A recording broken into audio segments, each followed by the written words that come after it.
I knew something was wrong before I even made it to the building. My parking spot, the one I'd had for 18 years, right next to the side entrance, had a white Porsche Cayenne in it. New.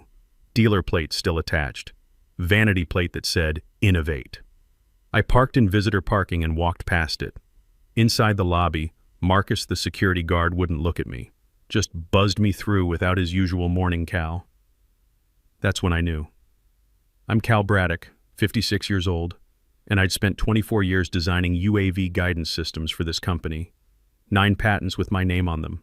Systems that kept this place profitable through 2 recessions. And apparently, none of that mattered anymore. The conference room was on the 3rd floor. When I got there, Madison Pierce was perched on the edge of the desk like she owned it. She didn't look up from her iPad. Madison Pierce, 29 years old, MBA from Wharton, and more importantly, niece of Preston Pierce, our CEO. She'd been VP of Innovation for exactly 3 months, despite never having designed anything more complicated than a PowerPoint deck. Calvin, she said, still not looking up, we're restructuring your position, effective immediately. No preamble. No thanks for your service. Just straight to the firing squad. She slid a check across the desk. Final compensation package. I picked it up, looked at the number. $3,200. Not $3,500.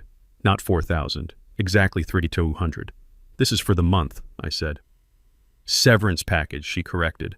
Calculated on a monthly basis per company policy. That number sat in my brain like a fishing lure I couldn't quite identify. Something about it felt wrong. Or maybe right. I couldn't tell yet. You should be grateful, Madison said, finally looking up. Some people don't get transition packages at all. I folded the check, slipped it into my jacket pocket. Thanks for letting me know. Security will escort you out. We need your badge. I pulled it off my belt. 24 years of access. Set it on the desk between us. She picked it up without looking at it. Leave your personal items. Someone will box them up. I'll get them myself. Company property needs to be inventoried first. I didn't argue, just walked out of that conference room and headed to my desk. The office was quiet. That thick silence you get when everyone knows something bad just happened and nobody wants to be associated with it. People I'd trained, mentored, defended in budget meetings, all suddenly very interested in their monitors. My desk was in the corner, window view of the parking lot. I could see that white Porsche from here. I opened my bottom drawer and pulled out the cardboard box I'd kept there for years. Never thought I'd need it. Started filling it with the pieces of my career. The photo of Colonel Nathaniel Braddock shaking my hand at my first patent approval. Nate was my second cousin, but more like an uncle. Fighter pilot in Vietnam. Flew F-4 Phantoms with my dad's squadron. The photo was taken on the deck of the USS Midway in '72. I was 8 years old in a too big Navy cap. Nate was crouched next to me in his flight suit, pointing at an F-4. See that bird, Callie? Your dad flew that. Kept 47 men alive for 6 months. That's what real innovation looks like. When I looked up, Madison was walking past with someone from sales. She was loud enough for me to hear. Saved us a fortune today. Time to make room for actual innovation. I kept packing. Coffee mug my old team gave me, stack of prototype sketches. The small model of my first UAV design, the one that ended up in the Smithsonian. Then I noticed the innovation wall.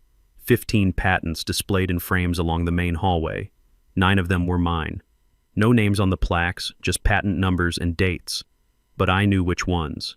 US 1023456 US 1944583, US 106678891, the backbone of everything this company manufactured. Madison walked by again, stopped this time. Hey, she said, nothing personal, just business. You understand? I looked at her. Sure, you've had a great run, but we need to streamline, bring in fresh thinking. Makes sense. She seemed disappointed I wasn't arguing, walked away. I taped the box shut, carried it to the elevator.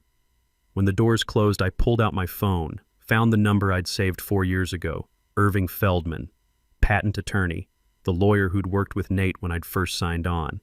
He answered on the second ring. Cal Braddock, haven't heard from you since Nate's funeral. I need you to pull my original contract. The one Nate negotiated. Pause. The one with the compensation threshold clause? That one. Longer pause. What did they pay you? $3,200. Called it a severance package calculated on a monthly basis. I heard papers shuffling. Cal, do you remember what that clause says? Remind me. If your monthly compensation, defined as any payment representing a calendar month's work including, but not limited to salary, wages, bonuses, or severance calculated monthly, falls below $4,000, all patents authored by you and licensed to the company revert to your sole ownership. Automatic. No grace period. That fishing lure in my brain. I'd just figured out what it was. How automatic. 30 days from the date of payment. Which means... I heard calculator clicks. November 15th at 12:01 a.m., you own 9 patents that currently belong to them. I sat in my truck. Looked at that white Porsche in my old parking spot. What happens if they keep using them?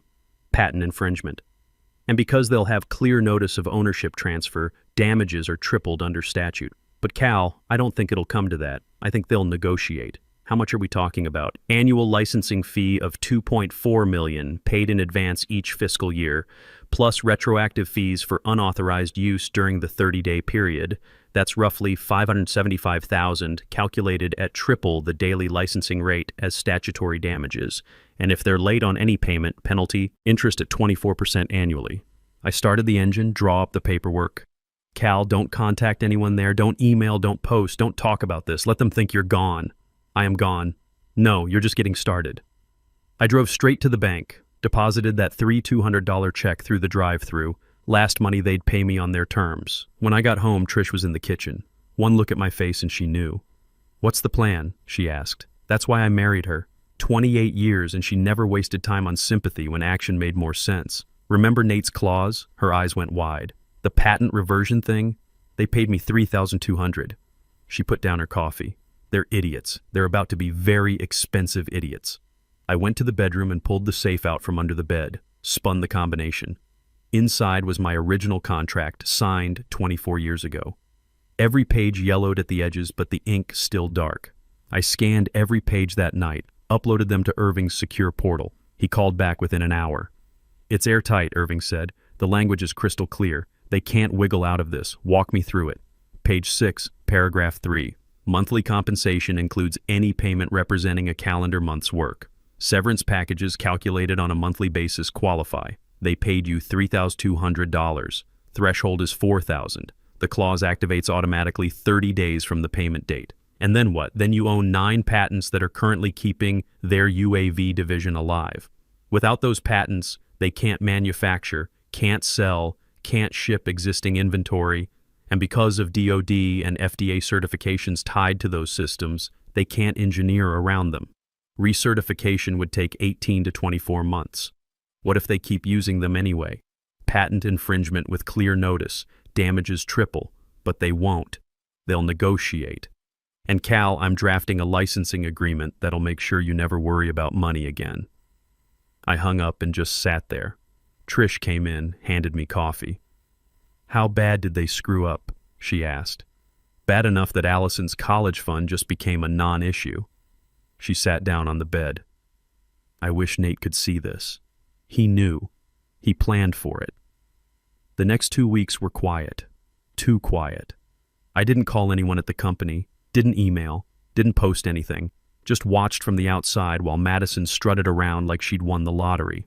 Wes Hoffman texted me updates. Wes was 62, quality control manager for 34 years until Madison fired him 6 months ago. Said AI could do his job better. Now he worked security at a medical building for $18 an hour. But Wes still had friends inside. And every few days he'd send me intel. Madison got promoted. VP of Innovation and Acquisition now. She redecorated the corner office. Spent $40K on furniture. She's at Murphy's Bar again. Telling everyone how she streamlined operations. I didn't respond much, just thanks or noted. Wes knew something was coming. He didn't ask what. Day 7, I had to take Trish to her cardiologist, follow up on the tests from last month. The doctor was straightforward about it. The valve replacement can't wait much longer. We're looking at $85,000 for the surgery. Your insurance covers $52,000. I did the math. $33,000 out of pocket. That $200 severance sitting in my bank account suddenly felt even smaller. Trish squeezed my hand. We'll figure it out. We already did, I said. You just don't know it yet. Day 12. Madison posted on LinkedIn. Photo of her standing in front of the innovation wall. My 9 patents clearly visible in the background. Caption read, "Proud to lead this incredible legacy of innovation into the future. Sometimes you have to make tough decisions for the greater good. #leadership, #innovation, #growth mindset." I stared at that post for a full minute. Trish looked over my shoulder. "Don't engage," she said. "Let her dig." She was right. Every post, every celebration, every interview was just making the hole deeper.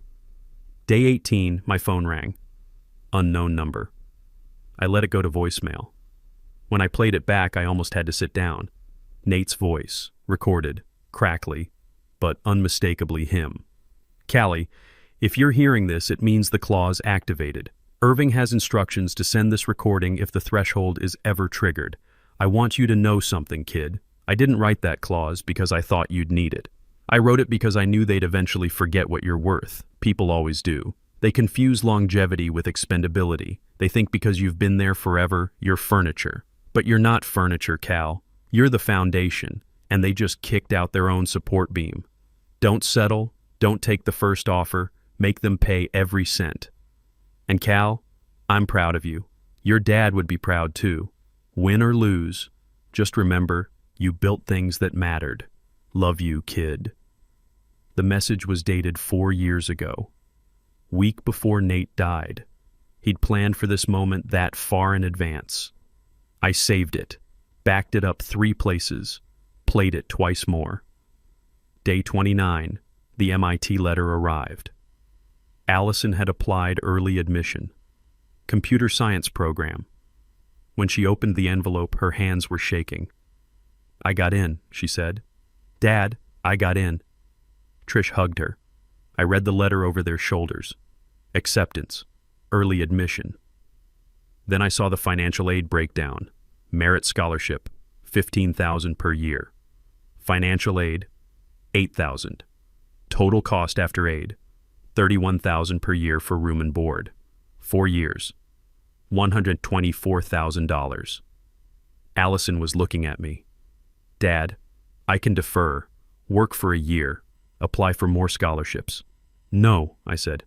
"You're going, this fall, all 4 years. But we've got it covered." Trish looked at me. She knew we didn't have $31,000 sitting around, not with her surgery coming up, not with me unemployed. But she also knew that look on my face, the one that said the numbers had already been run, and the answer was yes. After Allison went to her room, Trish asked the question, "Do we really have it covered?" "We will. In about 16 hours. Day 30, November 15th. I woke up before my alarm, 5:30 a.m., sat in my home office with fresh coffee and watched my computer clock. 11:59 p.m. Rolled over to 12:00, then 12:01. Somewhere in the federal patent database, 9 ownership records were updating, company name being replaced with mine. No bells, no whistles, just a quiet transfer of power they wouldn't notice until it was too late. Irving had the facts ready to go at 9 a.m. 1 page, professional, devastating. I didn't go back to sleep, just sat there drinking coffee and thinking about Nate's message. They confuse longevity with expendability. By 9:15, my phone rang. "It's sent," Irving said. "Fax delivered to executive floor at 9:02. I'm guessing they're reading it about now. What's it say? Patents reverted to your ownership as of 12:01 this morning. If they want to continue manufacturing, they need to sign the licensing agreement. 48 hours to respond or I file for injunction. And if they ignore it, then their entire UAV production line shuts down in 6 days, and their DoD contracts have breach clauses for IP disputes. This isn't a negotiation, Cal. This is a notification." At 9:47, unknown number. I let it ring. 10:15, same number again. I answered. "Mr. Braddock, this is Lawrence Kendrick, board chairman. I think we need to talk." Lawrence Kendrick, board chairman, 71 years old. He'd been in the room when Nate and the original founder had negotiated my contract 24 years ago. "I'm listening," I said. I've reviewed the documentation your attorney sent. The contract appears valid. It is valid. I'm sure we can reach an arrangement, perhaps a lump sum payment to reacquire the patents outright. The licensing agreement is non-negotiable, Mr. Kendrick. Annual fee paid in advance plus retroactive charges for the 30-day period. The terms are outlined in the document Irving sent. Mr. Braddock, that's $2.4 million per year, plus over $500,000 in retroactive fees. That's not sustainable for... Then stop manufacturing UAVs. I hear there's a growing market for innovation. Madison seems confident about that. Silence. Long enough that I thought he'd hung up. We need to meet, in person, tomorrow, 2 p.m. I'll be there. Have the paperwork ready to sign. I hung up before he could respond. Wes texted me at noon. Emergency board meeting happening right now. Madison got called in. She came out looking sick. What did you do? I texted back, reminded them what I'm worth. The next day I drove to the office, parked in visitor parking. That white Porsche was still in my old spot. Irving met me in the lobby. They're going to try to negotiate. Don't budge on the terms. I won't. And Cal, Madison will be in there. Don't engage. Let me handle her. We took the elevator to the executive floor. The boardroom was at the end of the hall. Through the glass walls, I could see it was packed. Preston Pierce at the head of the table. Lawrence Kendrick to his right with reading glasses on and a legal pad covered in notes. The CFO, General Counsel, 3 other board members I recognized. Madison in the corner, not at the table, standing against the wall with her iPad clutched in both hands. When Irving and I walked in, every head turned. Nobody stood up, nobody offered to shake hands. We sat down. Irving opened his briefcase and pulled out 3 copies of the licensing agreement, set them in the center of the table. Lawrence spoke first. Mr. Braddock, we've had our legal team review your original contract. The clause is enforceable. The patents have reverted to your ownership as of 12:01 a.m. yesterday. We're prepared to discuss terms. There are no terms to discuss, Irving said. The licensing agreement is final. Annual fee of $2.4 million paid in advance each fiscal year.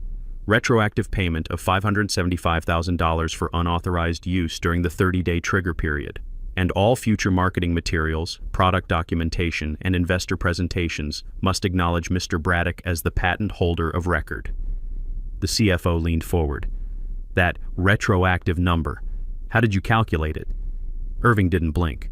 Daily licensing rate of $6,575 multiplied by 30 days, tripled as statutory damages for knowing infringement. That's $591,750. We rounded down to $575,000 as a courtesy. We didn't knowingly infringe. We didn't know the patents had reverted. The contract specified automatic reversion. Lack of awareness doesn't constitute a defense, but if you'd prefer to litigate the retroactive fees, we can do that. Discovery will be extensive. The general counsel shook his head at the CFO. Message received. Madison finally spoke up. This is insane. We can't afford that. I looked at her for the first time since entering the room. You should have thought about that before you paid me $3,200. That was a severance package, a restructuring decision. It wasn't personal. It was my monthly compensation, which triggered a clause in my contract, a clause that your uncle's predecessor agreed to 24 years ago. Preston leaned forward. Cal, be reasonable. You're going to cripple us financially. No, Preston. I'm going to charge you fair market value for using my intellectual property. If that cripples you, maybe you shouldn't have built your entire UAV division on patents you thought you owned. We did own them. You were an employee. Work for hire. Irving slid a document across the table. Page 6, paragraph 7. Standard work for hire provisions are superseded by the compensation threshold clause. When monthly compensation fell below $4,000, ownership reverted. It's unambiguous. Lawrence picked up the licensing agreement. Read through it slowly. Set it down. If we sign this, there's no further legal action. If you sign, pay the retroactive fees within 30 days and maintain the annual licensing payments on schedule. Mr. Braddock has no interest in further litigation. He simply wants what he's owed. And if we don't sign, then we file for immediate injunction. Your manufacturing stops within 6 days. Your DoD contracts have IP dispute clauses that trigger breach penalties. Your Q4 revenue disappears, and you'll still owe the retroactive fees, except they'll compound with penalty interest at 24% annually. Lawrence looked at Preston. Preston looked at the CFO. The CFO pulled out a calculator, ran some numbers, and shook his head. "Sign it," Lawrence said. Preston picked up a pen, signed the first copy, slid it to Lawrence. He signed. Then the CFO, then General Counsel. Madison was last. Lawrence held out the pen to her. "You're VP of Innovation," he said. "You authorized the compensation package that triggered this. You sign it." Her hand shook when she took the pen. She signed all 3 copies without looking at me. Irving collected the documents, handed 1 copy to Lawrence, kept 1, gave 1 to me. I stood up. Irving stood up with me. "Pleasure doing business with you," Irving said. We walked out of that boardroom and headed to the elevator. Behind us, I heard Madison's voice. "I thought we were saving money." Preston's response was quiet but clear. "You saved $800 for 30 days. It just cost us $3 million. The elevator doors closed before I heard the rest. Irving looked at me. "How do you feel?" "Like I just got paid what I've been worth for 24 years. When we got to the lobby, I walked outside and looked up at the building. 3rd floor, corner window, my old desk. Someone else was sitting there now. I pulled out my phone. Texted Trish. "Surgery is covered. MIT is covered. We're good," she responded immediately. "I knew you would handle it. When are you coming home?" "Now. And Trish, we should look at flights to Montana. I think it's time we actually used that cabin." I got in my truck and drove away from that building for the last time, not as someone who got fired, as someone who owned the most valuable thing they had. 3 months later, Madison resigned, took a job at some tech startup that folded within 8 months. Preston retired early. Lawrence stayed on as chairman and hired a new CEO who actually understood engineering. And me? I got a new office. Not at their building, at home, where I started working on patent number 10. This time, my name was the only one on the application. The first licensing payment hit my account 6 weeks later, $2.4 million, plus the $575,000 in retroactive fees. I stared at the bank statement for a long time, not because I couldn't believe it, because it felt exactly right. Trish's surgery was scheduled for the following Tuesday. We paid the $33,000 out of pocket without touching a credit card. The hospital finance office seemed confused when I asked to pay in full up front. "Most people do payment plans," the woman said. "We're not most people. The surgery went well. Valve replacement, 3 days in the hospital, 2 weeks of recovery at home." I sat with her every day, read her news articles, brought her terrible hospital coffee that she pretended to like. "You know what's funny?" she said one afternoon. "What?" Madison probably thought she was doing the smart thing, cutting costs, making tough decisions, being a leader. She was doing math wrong. No, Cal, she wasn't doing math at all. She was doing optics. There's a difference. Trish was right. Madison had been optimizing for LinkedIn posts and board presentations, not for actual value, not for what kept the lights on. That's the thing about innovation. Real innovation isn't about disruption or fresh thinking or any of the other buzzwords people throw around. It's about solving actual problems, building things that work, creating value that lasts longer than a quarterly earnings call. I'd spent 24 years doing that. Madison had spent 3 months pretending to. Allison left for MIT in August. We drove her out there, helped her move into the dorm, met her roommate. Smart kid from California, computer science major like Allison. When it was time to leave, Allison walked us to the car. "Dad, I know what you did. I know why we can afford this." "What did I do?" Mom told me. "About the patents, about Madison, about the clause Nate put in your contract." I looked at Trish. She shrugged. "You deserve to know," Trish said. Allison hugged me. "I'm going to build things too. Things that matter. Like you and Grandpa and Nate. I know you will." We drove home from Boston in comfortable silence, stopped at a diner in upstate New York, ate mediocre pancakes, kept driving. Somewhere around Pennsylvania, Trish asked the question I'd been waiting for. "Do you miss it? The company? The office? The team?" "I miss the work. I don't miss the politics. What are you going to do now?" "Keep building. Just for myself this time." Patent number 10 took me 4 months. New guidance system for commercial drones. More efficient, more accurate, less power consumption. I filed it under my own name. No company, No licensing agreements, just mine. 2 months after filing, I got a call from a defense contractor in Virginia. They'd seen the patent application, wanted to know if I was interested in consulting work. "What's the project?" I asked. "Autonomous systems for search and rescue. We need someone who understands UAV guidance at the fundamental level." "What's the timeline?" 18 months, contract work. You set your own hours, remote if you prefer. Send me the details. I took the contract. Not because I needed the money, because the work was interesting, because search and rescue actually mattered, because I was 56 years old and I wasn't done building things yet. Wes Hoffman called me in September. We met at a coffee shop halfway between our houses. "You hear about the company?" he asked. "Which part?" "Madison's gone. Preston's gone. New CEO brought in from Boeing, guy named Kendrick's nephew actually, engineer, 30 years experience. First thing he did was call a meeting with everyone over 50 who's still there. What did he say? Said the previous administration made some personnel mistakes. Said anyone who was let go in the past year for restructuring should reach out to HR. They're rehiring people. Are you going back?" Wes shook his head. "I'm 62. I've got 4 years until full retirement. Medical building gig is easy. No stress. I think I'm good where I am." "Smart man. What about you? They'd take you back in a heartbeat. Hell, they're probably terrified you'll stop licensing those patents." "I'm not going back, Wes. That chapter's closed." He smiled. "Good. You're worth more than they could ever pay you anyway." We finished our coffee, talked about his grandkids, about Trish's recovery, about Allison at MIT, normal stuff. The kind of conversation you have when the war is over and you both survived. Before he left, Wes said one more thing. "You know what I tell people when they ask about what happened? I tell them Madison made an $800 decision that cost them $3 million. That's not revenge, that's just accounting." I thought about that a lot after he left. He was right. This wasn't revenge. Revenge is about anger, about getting even, about making someone hurt because they hurt you. This was about value, about knowing what you're worth and making sure you get paid for it. About building something that matters and not letting someone else take credit just because they have a fancy title and a new MBA.